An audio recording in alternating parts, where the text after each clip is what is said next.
الذي خلق الموت والحياة ليبلوكم أيكم أحسن عملا وهو العزيز الغفور۔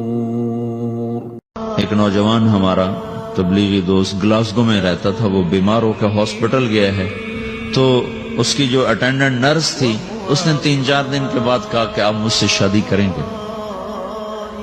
اس نے کہا میں مسلمان ہوں، تم کرسچین ہو؟ کہا میں مسلمان ہو جاؤں، اگر آپ شادی کرتے تو میں مسلمان ہوں۔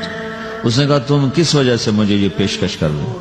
وہ کہنے کہ میں 3 دن سے تمہیں دیکھ رہی ہوں تو کہ تم نے ایک دفعہ بھی نظر اٹھا کے مجھے نہیں دیکھا، میں نرس ہوں، میری زندگی یہاں گزری ہے، میں نے کوئی نوجوان ایسا نہیں دیکھا جو لڑکی کو دیکھ کے نظر جھکا لیتا ہو، میں پہلی دفعہ اپنی زندگی میں کسی کو دیکھ رہی ہوں کہ جب اس کے سامنے میں آتی ہوں تو اس کی نظر جھک جاتی ہے، تو مجھے یقین ہو گیا تیرے اندر سچائی ہے۔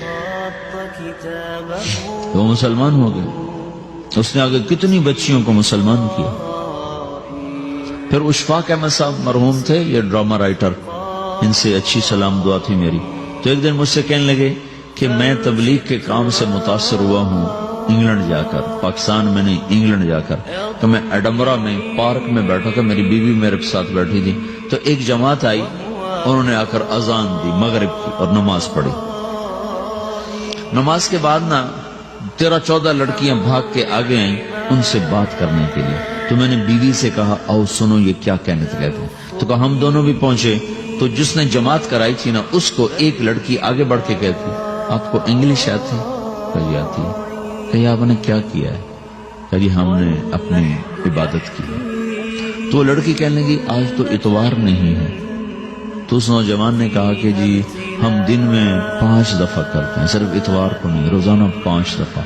وہ لڑکی کہنے لگی یہ تو بہت زیادہ ہے، آپ اس کو کیسے نبھاتے ہیں؟ تو اس نے اس کو جواب دیا، 2-3 سوال اس نے اور کیے، جواب دیا۔ تو کہنے لگی اچھا بہت مہربانی، اس نے سے ہاتھ بڑھایا آگے ملانے کے لیے تو وہ نوجوان کہنے لگا میں آپ سے معافی چاہتا ہوں، میں آپ کو ہاتھ نہیں ملا سکتا۔ تو اس لڑکی نے کہا کیوں؟ کہ یہ ہاتھ میری بیوی کی امانت ہے اور کسی کو نہیں لگ سکتا۔ تو لڑکی کھڑی تھی، وہ زمین پہ گر گئی، صرف اس بہت وہ زمین پہ گر گئی، کھڑے کھڑے وہ زمین پہ گر گئی اور وہ بچوں کی طرح رونے لگی پھوٹ پھوٹ کے، اور کہنے لگی وہ لڑکی کتنی خوش قسمت ہے جس کے تم خامد، کاش یورپ کے مرد بھی ایسے ہی ہوتے۔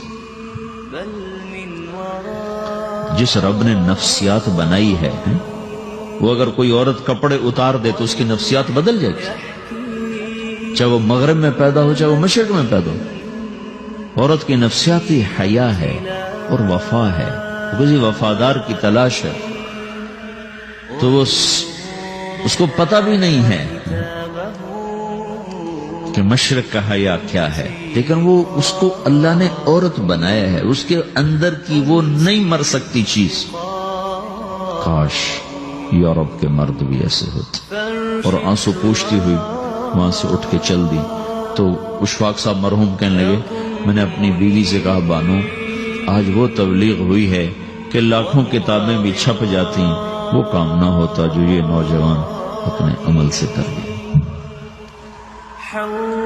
تو میرے عزیزو کٹی پتنگ نہ بنو، اپنی کٹی پتنگ کی منزل کوئی نہیں رہتی۔ اللہ اس کے رسول کے ہاتھ میں اپنے ڈور دے کے چلو، اللہ اس کے رسول کی غلامی میں اپنے آپ کو چلاؤ تو اللہ تمہیں بھاگ لگائے گا، عزت بھی دے گا۔ اپنی منمانی میں کوئی راحت نہیں، اللہ کی قسم کوئی راحت نہیں۔ 6 بر اعظم پھر کے تمہیں بتا رہے ہیں کہ جو اپنی ترتیبوں پر چلنے والوں کے دکھ آپ لوگ اندازہ نہیں لگا سکتے۔ چلنا ہے تو اللہ اس کے رسول کی زندگی کو اپنا کے چلو، اللہ تمہاری دنیا بھی سکھ والی بنائے گا، آخرت بھی سکھ چین والی بنائے گا۔ لیکن یہ سیکھنا پڑے گا، سیکھنا پڑے گا۔ تبلیغ اس کو سیکھنے کی محنت ہے اور اس کو آگے پہنچانے کی محنت ہے۔ تو یہ عمر ہے، اس وقت ساری دنیا اسلام کے لیے تیار ہے، چونکہ نظریاتی طور پر دنیا شکست کھا چکی، کسی کے پاس کچھ نہیں۔